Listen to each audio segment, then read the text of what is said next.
This is far from the kinds of video I usually make, but I couldn't just sit back and not talk about this. This week, the east and southeast of the Iberian Peninsula in Western Europe have been hit by some of the worst torrential rain in recent history. The Valencian Country is the territory that has borne the brunt, with neighbouring regions also affected to varying degrees. An entire year's worth of rainfall, all in one single day, unleashed a nightmare that immediately spiraled out of control. Millions of Valencians became isolated, leaving many without access to electricity, water, or food. At the time of recording, hundreds of people have died, but this figure may well be as much as 10 times higher, as evidenced by the staggering number of people still reported missing. In this video, I will do my best to describe what is happening, the causes behind the sheer scale of the catastrophe, how it all came about in the first place, and what you can do to help.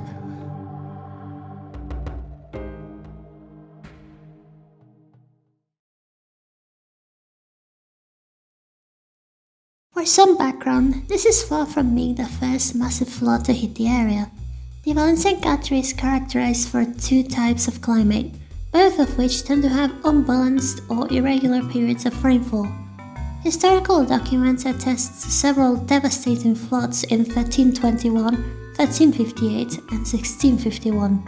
A more recent example occurred in 1957, in what was termed the Great Flood, or in Catalan, La Gran Riuada, when heavy rainfall caused the river Túria to flood the entire capital city of Valencia, causing catastrophic damage and close to 100 deaths.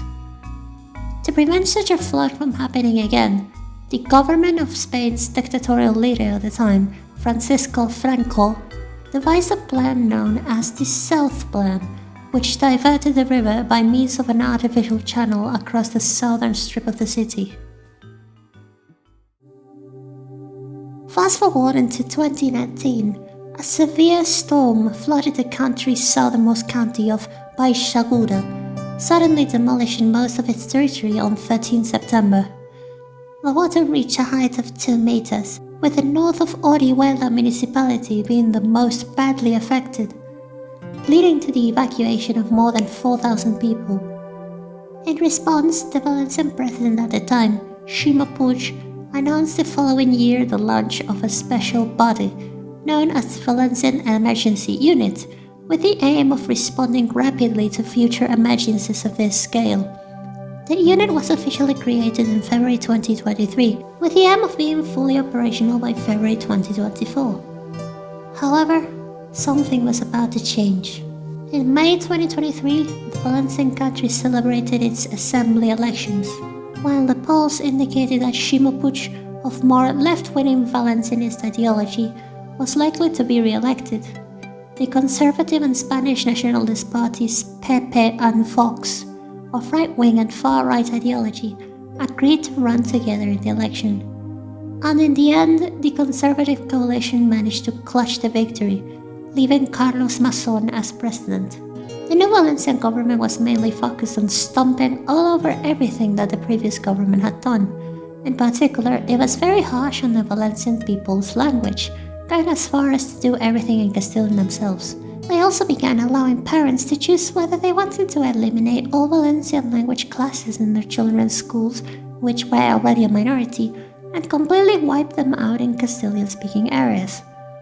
The most conservative side of the coalition, Vox, went so far as to call for books about LGBTQ+ people to be censored and for refugees from Africa to be refused asylum, something that Carlos Mazón's government refused to do.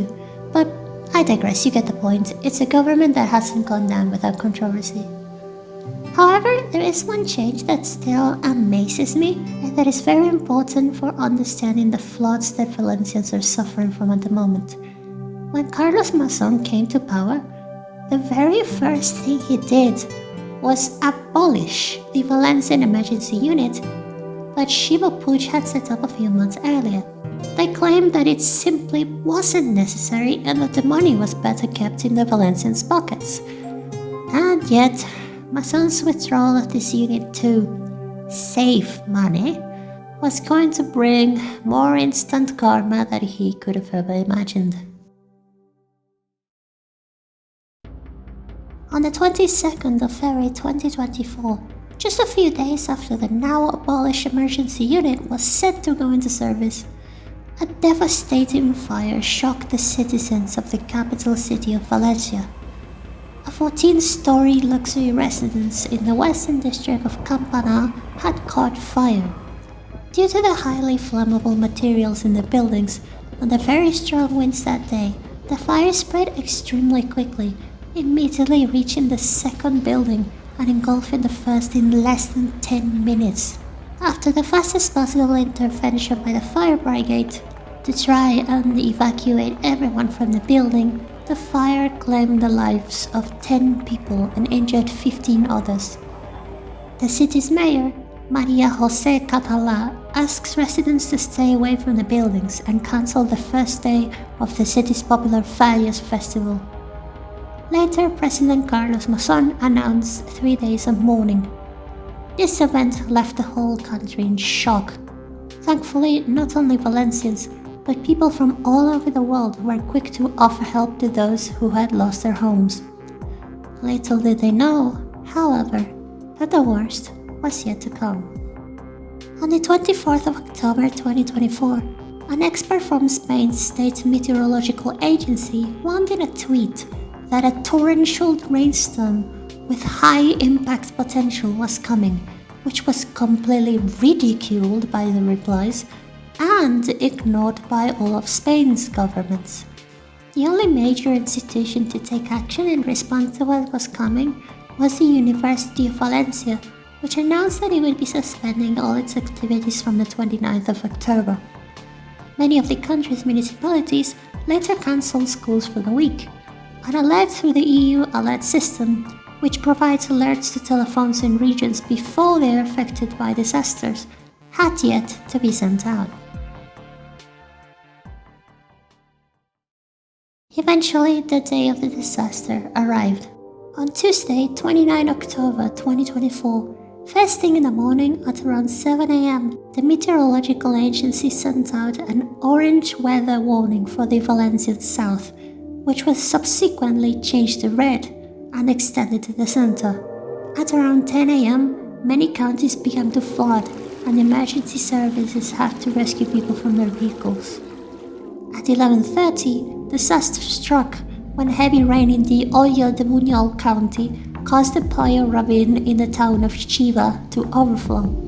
And a few minutes later, the river Magra also overflowed, flooding the westernmost county of Utiel. Valencian President Carlos Mazón gave a press conference at 13, in which he stated that the storm would begin to pass at 18, contrary to the warnings issued by the Meteorological Agency.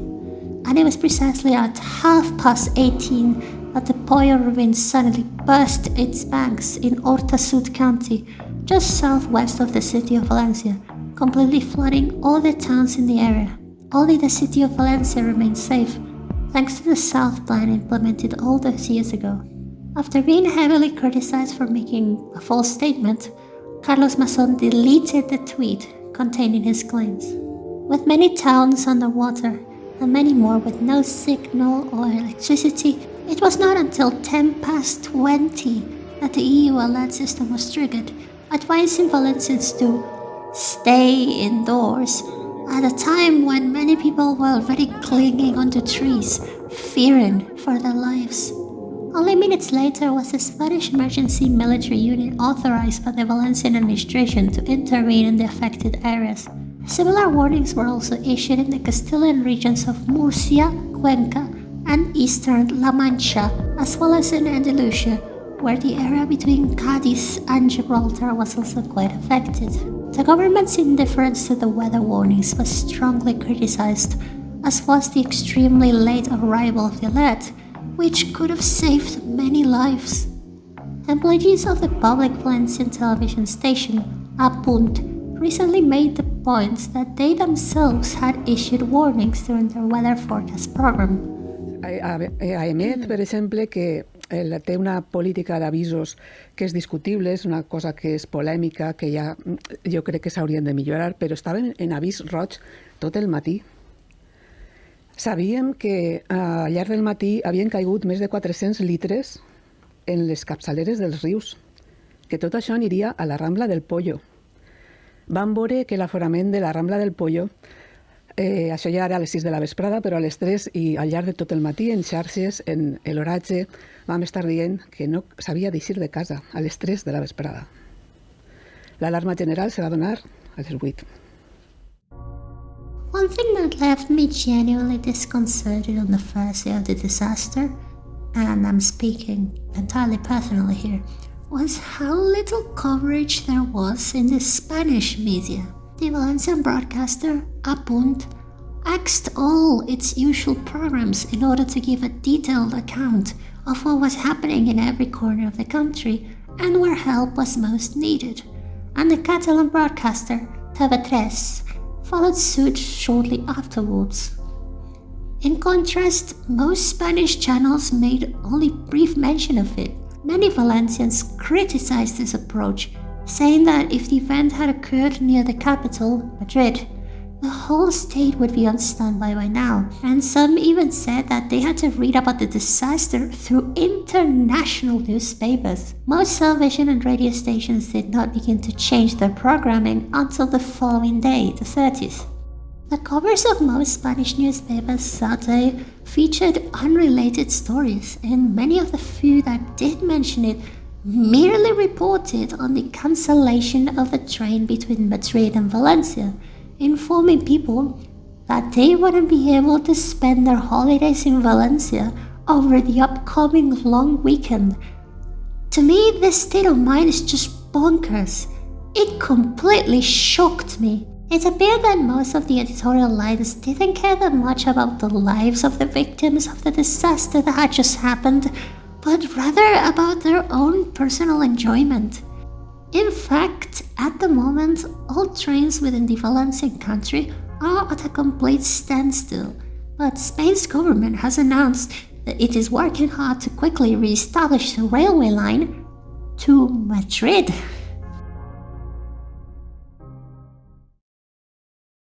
Over the following days, most of the rain passed and moved towards Catalonia's southern Terras de l'Ebre region, as well as the Balearic Islands, although with far less intensity. What remains, however, is the very worst. In many parts of the Valencian country, there is no food, there is no electricity, and there is no signal. Most citizens and town halls are insisting that help is not arriving, and that the little that is coming is just from volunteers coming in by foot. Around 13 o'clock on 30 October, it was officially confirmed that 62 people had died, most of whom were in the Valencian center, with 2 in Castile in the towns of Mira and Letur, and 1 in Andalusia in the city of Malaga. This figure quickly rose to 95, then 158. This is a bestiality, but the death toll was expected to be even higher, since the number of missing people was still unknown and was probably in the thousands. Many Valencians have demanded the immediate resignation of Carlos Mason following his catastrophic handling of the situation, and have claimed that many lives could have been saved. Another thing that baffles me is that qualified officials from Catalonia and Navarre, as well as teams of French firefighters, asked to enter the Valencian Country to provide help, but they fucking replied, "Nah, we're good." While all the different municipalities were screaming that help wasn't arriving at all. Seeing as the government wasn't doing much, thousands of volunteers moved around the country to help those in need with food and water, as well as with shovels, buckets, and other tools to clean up flood damage. But this, and I apologize for my expression, absolute disgrace of a human being said, "Stop trying to help, go home, and we'll take care of this," claiming volunteers were preventing official help from arriving and official help that the affected themselves say is just not actually arriving. And to add insult to injury, just a few hours later he says this. A todos los voluntarios que estáis siendo un grandísimo ejemplo, una grandísima explosión de solidaridad, que estáis siendo una referencia con ese gran movimiento de apoyo a todo lo que se está atravesando en estos momentos. Os queremos dar las gracias y os queremos decir que os seguimos necesitando. Es imperativa la necesidad de que vuelvan a sus casas. What can I say? These people leave me speechless. It baffles me how someone can be so unserious in a situation where so many people have lost everything they had, if not their whole lives. What I think people are lamenting on social media is that if this had happened in the United Kingdom, Germany, or the United States, the whole world would have been hearing about it. But the same people who always go to Valencia and other parts of Iberia to spend their holidays, destroying everything and making a mess, don't care when it's them who need help. That's why I wanted to make this video, to highlight the seriousness of the situation.